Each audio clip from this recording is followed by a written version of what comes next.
Alors que les violences s'intensifient au Soudan du Sud, le Haut Commissariat des Nations Unies pour les réfugiés appelle un retour de la paix en urgence dans ce pays plongé dans une guerre depuis 2013. Une guerre civile qui fait suite à un désaccord politique entre le président Salva Kiir et le chef de l'opposition, l'ancien vice-président Riek Machar.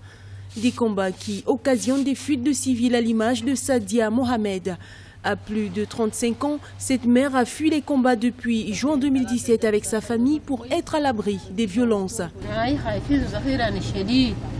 Nous avons eu peur parce qu'il y avait beaucoup de tirs dans notre localité.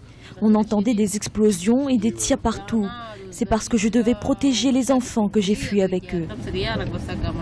Alors que les violences s'aggravent au Soudan du Sud, il y a de plus en plus de personnes qui fuient le pays pour sauver leur vie.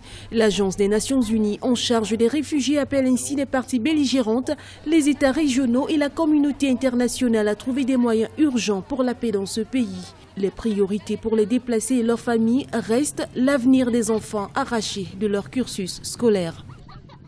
Mon souhait est de voir mes enfants aller à l'école. J'avais des activités génératrices de revenus au pays, mais ici je n'ai rien à faire. Je ne peux pas offrir une vie équilibrée à mes enfants. Plus d'1,9 million de personnes ont fui le pays depuis que les combats ont éclaté en 2013 et la crise des réfugiés pourrait empirer car les efforts visant à rétablir la paix ont jusqu'à présent échoué.